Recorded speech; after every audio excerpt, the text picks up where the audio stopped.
प्रस्तुत है मुंशी प्रेमचंद की मार्मिक कहानी मंत्र, अर्चना की जुबानी। संध्या का समय था। डॉक्टर चड्ढा गोल्फ खेलने के लिए तैयार हो रहे थे। मोटर द्वार के सामने खड़ी थी कि दो कहार एक डोली लिए आते दिखाई दिए। डोली के पीछे एक बूढ़ा लाठी टेकता चला आता था। डोली औषधालय के सामने आकर रुक गई।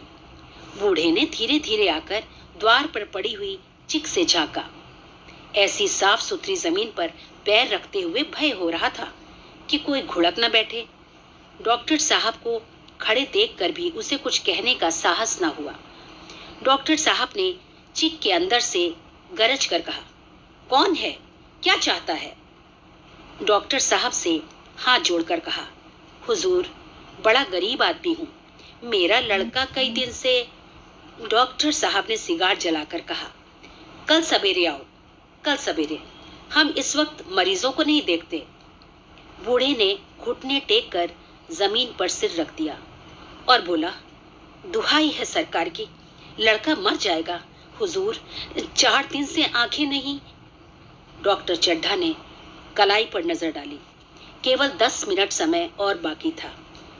गोल्फ स्टिक खूंटी से उतारते हुए बोले, कल सवेरे आओ, कल सवेरे, ये हमारे खेलने का समय है। बूढ़े ने पगड़ी उतारकर चौखट पर रख दी और रोकर बोला, हुजूर, एक निगाह देख लें, बस एक निगाह।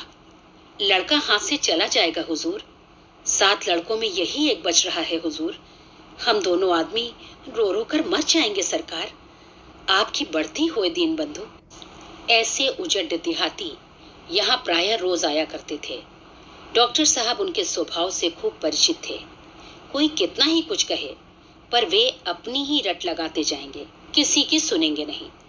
धीरे से चिक उठाई और बाहर निकलकर मोटर की तरफ चले।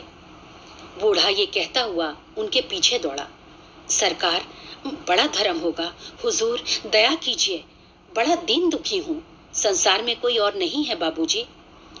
मगर डॉक्टर साहब ने उसकी ओर मुंह फेर कर देखा तक नहीं। मोटर पर बैठकर बोले, कल सवेरे आना। मोटर चली गई। बूढ़ा कई मिनट तक मूर्ति की भांति निश्चल खड़ा रहा। संसार में ऐसे मनुष्य भी होते हैं जो अपने आमोद प्रमोद के आगे किसी की जान की भी परवाह नहीं करते। शायद इसका उसे अब भी विश्वास न आता था। सभ्य संसार इतना निर्मम, इतना कठोर है, इसका ऐसा मर्म भेदी अनुभव अब तक न हुआ था। वो उन पुराने जमानों के जीवों में था जो लगी हुई आग को बुझाने, मुर्दे को कंधा देने, किसी के छप्पर को उठाने और किसी कलह को शांत करने के लिए सदैव तैयार रहते थे। जब तक बूढ़े को मोटर दिखाई दी, वो खड़ा टकटकी लगाए उस ओर ताकता रहा। शायद उसे अब भी डॉक्टर साहब के लौट आने की आशा थी। फिर उसने कहारों से डोली उठाने को कहा। डोली जिधर से आई थी उधर ही चली गई। चारों ओर से निराश होकर वो डॉक्टर चड्ढा के पास आया था। इनकी बड़ी तारीफ सुनी थी। यहाँ से निराश होकर फिर वो किसी दूसरे डॉक्टर के पास न गया। किस्मत ठोक ली। उसी रात उसका हंसता खेलता 7 साल का बालक अपनी बाल लीला समाप्त करके इस संसार से सिधार गया। बूढ़े माँ बाप के जीवन का यही एक आधार था। इसी का मुंह देख कर जीते थे। इस दीपक के बुझते ही जीवन की अंधेरी रात भाए भाए करने लगी। बुढ़ापे की विशाल ममता टूटे हुए हृदय से निकलकर अंधकार आर्त स्वर में रोने लगी। कई साल गुजर गए। डॉक्टर चड्ढा ने खूब यश और धन कमाया, लेकिन इसके साथ ही अपने स्वास्थ्य की रक्षा भी की, जो एक साधारण बात थी। ये उनके नियमित जीवन का आशीर्वाद था कि 50 वर्ष की अवस्था में उनकी चुस्ती और फुर्ती युवकों को भी लज्जित करती थी कि हर एक काम का समय नियत था। इस नियम से वो जौ भर भी न टलते थे। बहुधा लोग स्वास्थ्य के नियमों का पालन उस समय करते हैं जब रोगी हो जाते हैं। डॉक्टर चड्ढा उपचार और संयम का रहस्य खूब समझते थे। उनकी संतान संध्या भी इसी नियम के अधीन थी। केवल 2 बच्चे हुए, एक लड़का और एक लड़की। तीसरी संतान न हुई, इसलिए श्रीमती चड्ढा भी अभी जवान मालूम होती थी। लड़की का तो विवाह हो चुका था, लड़का कॉलेज में पढ़ता था। वही माता पिता के जीवन का आधार था।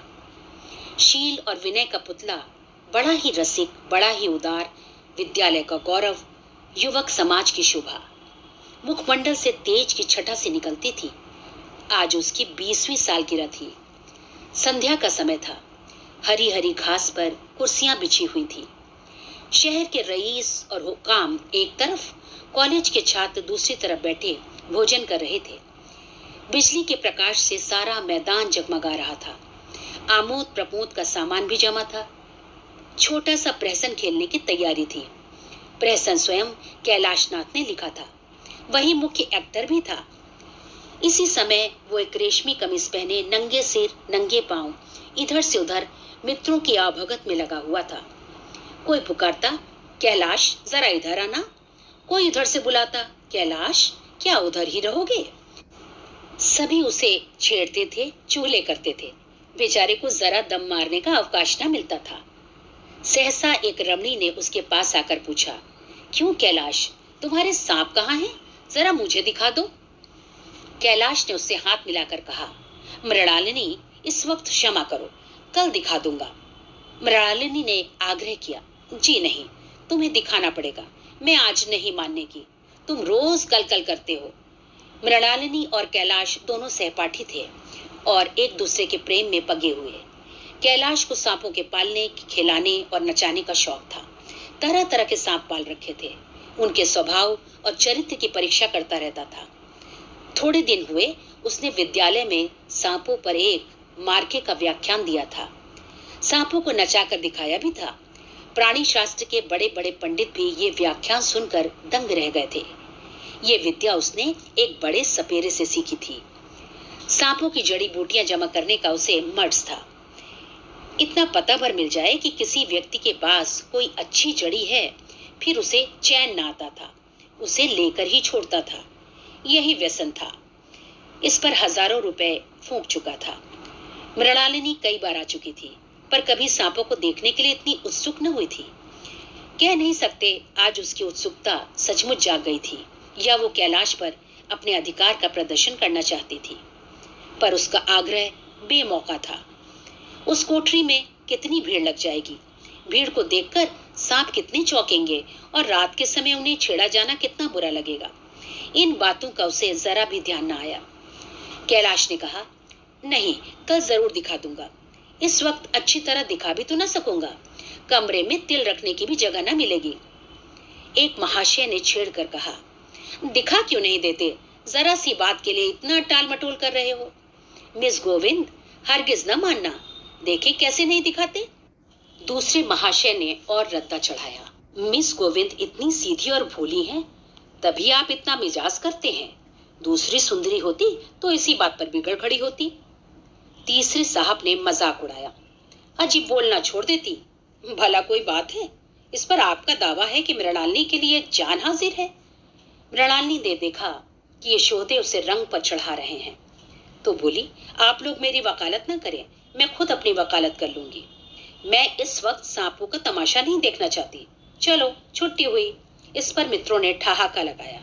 एक साहब बोले, देखना तो आप सब कुछ चाहें, पर दिखाएं भी तो। कैलाश को मृणालिनी की झेपी हुई सूरत को देखकर मालूम हुआ कि इस वक्त उनका इनकार वास्तव में उसे बुरा लगा है। ज्यों ही प्रीतिभोज समाप्त हुआ और गाना शुरू हुआ, उसने मृणालिनी और अन्य मित्रों को सांपों के दरबे के सामने ले जाकर महुअर बजाना शुरू किया। फिर एक एक खाना खोलकर एक एक सांप को निकालने लगा। वाह, क्या कमाल था! ऐसा जान पड़ता था कि वे कीड़े उसकी एक एक बात, उसके मन का एक एक भाव समझते हैं। किसी को उठा लिया, किसी को गर्दन में डाल दिया, किसी को हाथ में लपेट लिया। मृणालिनी बार बार मना करती कि इन्हें गर्दन में न डालो, दूर ही से दिखा दो, बस जरा नचा दो। कैलाश की गर्दन में सांपों को लिपटते देखकर उसकी जान निकली जाती थी। पछता रही थी कि मैंने व्यर्थ ही इनसे सांप को दिखाने को कहा, मगर कैलाश एक न सुनता था। प्रेमिका के सम्मुख अपने सर्प कला प्रदर्शन का ऐसा अवसर पाकर वो कब चूकता। एक मित्र ने टीका की, दांत तोड़ डाले होंगे। कैलाश हंसकर बोला, दांत तोड़ डालना मदारियों का काम है, किसी के दांत नहीं तोड़े गए हैं, कहिए तो दिखा दूं। कहकर उसने एक काले सांप को पकड़ लिया और बोला, मेरे पास इससे बड़ा और जहरीला सांप दूसरा नहीं है। अगर किसी को काट ले तो आदमी आनन फानन में मर जाए, लहर भी ना आए। इसके कांटे पर मंत्र नहीं, इसके दांत दिखा दूं? मृणालिनी ने उसका हाथ पकड़कर कहा, नहीं नहीं कैलाश, ईश्वर के लिए इसे छोड़ दो, तुम्हारे पैरों पड़ती हूँ। इस पर एक दूसरे मित्र बोले, मुझे तो विश्वास नहीं आता, लेकिन तुम कहते हो तो मान लूंगा। कैलाश ने सांप की गर्दन पकड़कर कहा, नहीं साहब, आप आंखों से देखकर मानिए, दांत तोड़कर वश में किया तो क्या। सांप बड़ा समझदार होता है। अगर उसे विश्वास हो जाए कि इस आदमी से मुझे कोई हानि न पहुंचेगी तो वो उसे हरगिज न काटेगा। मृणालिनी ने जब देखा कि कैलाश पर इस वक्त भूत सवार है तो उसने ये तमाशा न करने के विचार से कहा, अच्छा भाई, अब यहाँ से चलो। देखा गाना शुरू हो गया है, आज मैं भी कोई चीज सुनाऊंगी। ये कहते हुए उसने कैलाश का कंधा पकड़कर चलने का इशारा किया और कमरे से निकल गई। मगर कैलाश विरोधियों का शंका समाधान करके ही दम लेना चाहता था। उसने सांप की गर्दन पकड़कर जोर से दबाई, इतनी जोर से दबाई कि उसका मुंह लाल हो गया, देह की सारी नसें तन गईं। सांप ने अब तक उसके हाथों ऐसा व्यवहार न देखा था। उसकी समझ में न आता कि ये मुझसे क्या चाहते हैं। उसे शायद भ्रम हुआ कि मुझे मार डालना चाहते हैं, अतएव वो आत्मरक्षा के लिए तैयार हो गया। कैलाश ने उसकी गर्दन खूब दबाकर मुंह खोल दिया और उसके जहरीले दांत दिखाते हुए बोला, जिन सज्जनों को शक हो आकर देख लें। आया विश्वास या अब भी कुछ शक है? मित्रों ने आकर उसके दांत देखे और चकित हो गए। प्रत्यक्ष प्रमाण के सामने संदेह को स्थान कहा। मित्रों का शंका निवारण करके कैलाश ने सांप की गर्दन ढीली कर दी और उसे जमीन पर रखना चाहा, पर वो काला गेहूं वन क्रोध से पागल हो रहा था। गर्दन नरम पड़ते ही उसने सिर उठाकर कैलाश की उंगली में जोर से काटा और वहां से भागा। कैलाश की उंगली से टप टप खून टपकने लगा। उसने जोर से उंगली दबा ली और अपने कमरे की तरफ दौड़ा। वहां मेज की दराज में एक जड़ी रखी हुई थी, जिसे पीस कर लगा देने से घातक विष भी रफू हो जाता था। मित्रों में हलचल पड़ गई। बाहर महफिल में भी खबर हुई। डॉक्टर साहब घबरा कर दौड़े। फौरन उंगली की जड़ कस कर बांधी गई और जड़ी पीसने के लिए दी गई। डॉक्टर साहब जड़ी के कायल न थे।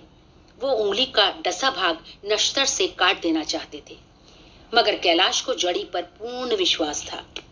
मृणालिनी पियानो पर बैठी हुई थी। ये खबर सुनते ही दौड़ी और कैलाश की उंगली से टपकते हुए खून को रुमाल से पोंछने लगी। जड़ी पीसी जाने लगी, पर उसी में 1 मिनट में कैलाश की आंखें झपकने लगी। ओठों पर पीलापन दौड़ने लगा, यहां तक कि वो खड़ा न रह सका। फर्श पर बैठ गया। सारे मेहमान कमरे में जमा हो गए। कोई कुछ कहता था, कोई कुछ। इतने में जड़ी पीसकर आ गई। मृणालिनी ने उंगली पर लेप किया। 1 मिनट और बीता। कैलाश की आंखें बंद हो गई। वो लेट गया और हाथ से पंखा झलने का इशारा किया। माँ ने दौड़कर उसका सिर गोद में रख लिया और बिजली का टेबल फैन लगा दिया। डॉक्टर साहब ने झुककर पूछा, कैलाश कैसी तबीयत है? कैलाश ने धीरे से हाथ उठा लिए, पर कुछ बोल न सका। मृणालिनी ने करुण स्वर में कहा, क्या जड़ी कुछ असर न करेगी? डॉक्टर साहब ने सिर पकड़कर कहा, क्या बतलाऊं, मैं इसकी बातों में आ गया। अब तो नश्वर से भी कुछ फायदा न होगा। आधे घंटे तक यही हाल रहा। कैलाश की दशा प्रति क्षण बिगड़ती जाती थी, यहाँ तक कि उसकी आंखें पथरा गईं, हाथ पांव ठंडे पड़ गए, मुख की कांति मलिन पड़ गई, नाड़ी का कहीं पता नहीं। मौत के सारे लक्षण दिखाई देने लगे। घर में कोहराम मच गया। मृणालिनी एक ओर सिर पीटने लगी। माँ अलग पछाड़े खाने लगी। डॉक्टर चड्ढा को मित्रों ने पकड़ लिया, नहीं तो वो नश्तर अपनी गर्दन पर मार लेते। एक महाशय बोले, कोई मंत्र झाड़ने वाला मिले तो संभव है अब भी जान बच जाए। एक मुसलमान सज्जन ने इसका समर्थन किया, अरे साहब, कब्र में पड़ी हुई लाशें जिंदा हो गई हैं, ऐसे ऐसे बाकमाल पड़े हुए हैं। डॉक्टर चड्ढा बोले, मेरी अक्ल पर पत्थर पड़ गया था, इसकी बातों में आ गया। नश्तर लगा देता तो ये नौबत ही क्यों आती। बार बार समझाता रहा कि बेटा सांप ना पालो, मगर कौन सुनता था। बुलाइए किसी झाड़ फूक करने वाले को ही बुलाइए, मेरा सब कुछ ले ले, मैं अपनी सारी जायदाद उसके पैरों पर रख दूंगा। लंगोटी बांधकर घर से निकल जाऊंगा, मगर मेरा प्यारा कैलाश उठ बैठे। ईश्वर के लिए किसी को बुलवाइए। एक महाशय का किसी झाड़ने वाले से परिचय था। वो दौड़कर उसे बुला लाए, मगर कैलाश की सूरत देखकर उसे मंत्र चलाने की हिम्मत न पड़ी। बोला, अब क्या हो सकता है सरकार, जो कुछ होना था हो चुका। अरे मूर्ख, ये क्यों नहीं कहता कि जो कुछ न होना था वो कहाँ हुआ? माँ बाप ने बेटे का सेहरा कहाँ देखा? मृणालिनी का कामना तरु क्या पल्लव और पुष्प से रंजित हो उठा? मन के वो स्वर्ण स्वप्न जिनसे जीवन आनंद का स्रोत बना हुआ था, क्या पूरे हो गए? जीवन के नृत्यमय तारिका मंडित सागर में आमोद की बहार लूटते हुए क्या उनकी नौका जलमग्न नहीं हो गई? जो न होना था वो हो गया। वही हरा भरा मैदान था, वही सुनहरी चांदनी एक निशब्द संगीत की भांति प्रकृति पर छाई हुई थी। वही मित्र समाज था, वही मनोरंजन के सामान थे, मगर जहां हास्य की ध्वनि थी वहां करुण क्रंदन और अश्रु प्रवाह था। शहर से कई मील दूर एक छोटे से घर में एक बूढ़ा और बुढ़िया अंगीठी के सामने बैठे जाड़े की रात काट रहे थे। बूढ़ा नारियल पीता था और बीच बीच में खांसता था। बुढ़िया दोनों घुटनियों में सिर डाले आग की ओर ताक रही थी। एक मिट्टी के तेल की कुप्पी ताक पर चल रही थी। घर पर न चारपाई थी न बिछौना। एक किनारे थोड़ी सी पुआल पड़ी हुई थी। इसी कोठरी में एक चूल्हा था। बुढ़िया दिन भर उपले और सूखी लकड़ियां बटोरती थी। बूढ़ा रस्सी बटकर बाजार में बेच आता था। यही उनकी जीविका थी। उन्हें न किसी ने रोते देखा न हंसते। उनका सारा समय जीवित रहने में कट जाता था। मौत द्वार पर खड़ी थी। रोने या हंसने की कहाँ फुर्सत? बुढ़िया ने पूछा, कल के लिए सन तो है नहीं, काम क्या करोगे? जाकर झगड़ू साह से 10 सेर सन उधार लाऊंगा। उसके पहले के पैसे तो दिए ही नहीं, और उधार कैसे देगा? न देगा ना सही। घास तो कहीं नहीं गई। दोपहर तक क्या 2 आने की भी न काटूंगा। इतने में एक आदमी ने द्वार पर आवाज दी, भगत भगत, क्या सो गए? जरा किवाड़ खोलो। भगत ने उठकर किवाड़ खोल दिए। एक आदमी ने अंदर आकर कहा, कुछ सुना? डॉक्टर चड्ढा बाबू के लड़के को सांप ने काट लिया। भगत ने चौंक कर कहा, चड्ढा बाबू के लड़के को? वही चड्ढा बाबू ना, जो छावनी में बंगले में रहते हैं? हाँ हाँ वही। शहर में हल्ला मचा हुआ है। जाते हो तो जाओ, आदमी बन जाओगे। बूढ़े ने कठोर भाव से सिर हिलाकर कहा, मैं नहीं जाता, मेरी बला जाए। वही चड्ढा है, खूब जानता हूँ। भैया लेकर उन्हीं के पास गया था। खेलने जा रहे थे, पैरों पर गिर पड़ा कि एक नजर देख लीजिए, मगर सीधे मुंह से बात तक न की। भगवान बैठे सुन रहे थे। अब जान पड़ेगा बेटे का गम कैसा होता है। कई लड़के हैं? नहीं जी, यही तो एक लड़का था। सुना है सबने जवाब दे दिया है। भगवान बड़ा कारसाज है। उस बखत मेरी आंखों से आंसू निकल पड़े थे, पर उन्हें तनिक भी दया न आई थी। मैं तो उनके द्वार पर होता तो भी बात ना पूछता। तो ना जाओगे? हमने जो सुना था सो कह दिया। अच्छा किया, अच्छा किया। कलेजा ठंडा हो गया, आंखें ठंडी हो गईं। लड़का भी ठंडा हो गया होगा।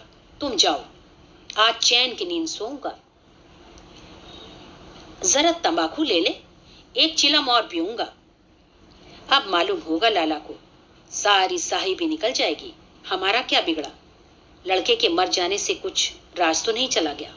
जहां 6 बच्चे गए थे वहां एक और चला गया। तुम्हारा तो राज सुना हो जाएगा। उसी के वास्ते उसका गला दबा दबा कर जोड़ा था ना। अब क्या करोगे? एक बार देखने जाऊंगा, पर कुछ दिन बाद मिजाज का हाल पूछूंगा। आदमी चला गया। भगत ने किवाड़ बंद कर लिए। तब चिलम पर तंबाकू रखकर पीने लगा। बुढ़िया ने कहा, इतनी रात गए, जाड़े पाले में कौन जाएगा? अरे दोपहर ही होता तो मैं ना जाता। सवारी दरवाजे पर लेने आती तो भी ना जाता। भूल नहीं गया हूं। पन्ना की सूरत आंखों में फिर रही है। इस निर्दयी ने उसे एक नजर तक देखा नहीं। क्या मैं ना जानता था कि वो ना बचेगा? खूब जानता था। चड्ढा भगवान नहीं थे कि उनकी एक निगाह देख लेने से अमृत बरस जाता। नहीं, खाली मन की दौड़ थी। अब किसी दिन जाऊंगा और कहूंगा, क्यों साहब कहिए, क्या रंग है? दुनिया बुरा कहेगी, कहे, कोई परवाह नहीं। छोटे आदमियों में तो सब ऐब हैं, बड़ों में कोई ऐब नहीं होता, देवता होते हैं। भगत के लिए ये जीवन में पहला अवसर था कि ऐसा समाचार पाकर वो बैठा रह गया हो। 80 वर्ष के जीवन में ऐसा कभी न हुआ था कि सांप की खबर पाकर वो दौड़ न गया हो। माघ पूस की अंधेरी रात, चैत बैसाख की धूप और लू, सावन भादों की चढ़ी हुई नदी और नाले, किसी की उसने कभी परवाह न की। वो तुरंत घर से निकल पड़ता था, निस्वार्थ, निष्काम। लेन देन का विचार कभी दिल में आया नहीं। ये ऐसा काम ही न था। जान का मूल्य कौन दे सकता है? ये एक पुण्य कार्य था। सैकड़ों निराशों को उसके मंत्रों ने जीवन दान दे दिया था। पर आप वो घर से कदम नहीं निकाल सका। ये खबर सुनकर सोने जा रहा है। बुढ़िया ने कहा, तंबाकू अंगीठी के पास रखी हुई है, उसके भी आज 2.5 पैसे हो गए। देती ही ना थी। बुढ़िया ये कहकर लेटी। बूढ़े ने कुप्पी बुझाई, कुछ देर खड़ा रहा, फिर बैठ गया, अंत को लेट गया। पर यह खबर उसके हृदय पर बोझे की भांति रखी हुई थी। उसे मालूम हो रहा था उसकी कोई चीज खो गई है, जैसे सारे कपड़े गीले हो गए हैं या पैरों में कीचड़ लगा हुआ है, जैसे कोई उसके मन में बैठा हुआ उसे घर से निकालने के लिए कुरेद रहा है। बुढ़िया जरा देर में खर्राटे लेने लगी। बूढ़े बातें करते करते सोते हैं और जरा सा खटका होते ही जागते हैं। तब भगत उठा, अपनी लकड़ी उठा ली और धीरे से किवाड़ खोले। बुढ़िया ने पूछा, कहाँ जाते हो? कहीं नहीं, देखता था कि कितनी रात है। अभी बहुत रात है, सो जाओ। नींद नहीं आती। नींद काहे आवेगी? मन तो चड्ढा के घर पर लगा हुआ है। अरे चड्ढा ने मेरे साथ कौन सी नेकी कर दी जो वहां जाऊं? वो आकर पैरों पड़े तो भी ना जाऊं। उठे तो तुम इसी इरादे से हो। नहीं री, ऐसा पागल नहीं हूं जो मुझे काटे बोए उसके लिए फूल बोता फिरूं। बुढ़िया फिर सो गई। भगत ने किवाड़ लगा लिए और फिर आकर बैठा। पर उसके मन की कुछ ऐसी दशा थी जो बाजे की आवाज कान में पड़ते ही उपदेश सुनने वालों की होती है। आंखें चाहे उपदेशक की ओर हों, पर कान बाजे ही की ओर होते हैं। दिल में भी बाजे की ध्वनि गूंजती रहती है। शर्म के मारे जगह से नहीं उठता। निर्दयी प्रतिघात का भाव भगत के लिए उपदेशक था, पर हृदय उस अभागे युवक की ओर था जो इस समय मर रहा था, जिसके लिए एक एक पल का विलंब घातक था। उसने फिर किवाड़ खोले, इतने धीरे से कि बुढ़िया को खबर भी ना हुई। बाहर निकल आया। उसी वक्त गांव का चौकीदार गश्त लगा रहा था। बोला, कैसे उठे भगत? आज तो बड़ी सर्दी है, कहीं जा रहे हो क्या? भगत ने कहा, नहीं जी, जाऊंगा कहाँ, देखता था अभी कितनी रात है। भला क्या बजे होंगे? चौकीदार बोला, 1 बजा होगा और क्या। अभी थाने से आ रहा था तो डॉक्टर चड्ढा बाबू के बंगले पर बड़ी भीड़ लगी हुई थी। उनके लड़के का हाल तो तुमने सुना होगा, कीड़े ने छू लिया है, चाहे मर भी गया हो। तुम चले जाओ तो शायद बच जाए। सुना है 10,000 तक देने को तैयार हैं। भगत, मैं तो ना जाऊं, चाहे वो 10 लाख भी दे। मुझे 10,000 या 10 लाख लेकर करना क्या है? कल मर जाऊंगा, फिर कौन भोगने वाला बैठा हुआ है। चौकीदार चला गया। भगत ने आगे पैर बढ़ाया। जैसे नशे में आदमी की देह अपने काबू में नहीं रहती। पैर कहीं रखता है, पढ़ता कहीं है, कहता कुछ है, जबान से निकलता कुछ है। वही हाल इस समय भगत का था। मन में प्रतिकार था, पर कर्म मन के अधीन न था। जिसने कभी तलवार नहीं चलाई, वो इरादा करने पर भी तलवार नहीं चला सकता। उसके हाथ कांपते हैं, उठते ही नहीं। भगत लाठी खट खट करता लपका चला जाता था। चेतना रोकती थी, पर उपचेतना ठेलती थी। सेवक स्वामी पर हावी था। आधी राह निकल जाने के बाद सहसा भगत रुक गया। हिंसा ने क्रिया पर विजय पाई। मैं यूं ही इतनी दूर चला आया। इस जाड़े पाले में मरने की मुझे क्या पड़ी थी? आराम से सोया क्यों नहीं? नींद ना आती ना सही, 2-4 भजन ही गाता। व्यर्थ इतनी दूर दौड़ा आया। चड्ढा का लड़का रहे या मरे, मेरी बला से। मेरे साथ उन्होंने ऐसा कौन सा सुलूक किया था कि मैं उनके लिए मरूं? दुनिया में हजारों मरते हैं, हजारों जीते हैं। मुझे किसी के मरने जीने से मतलब।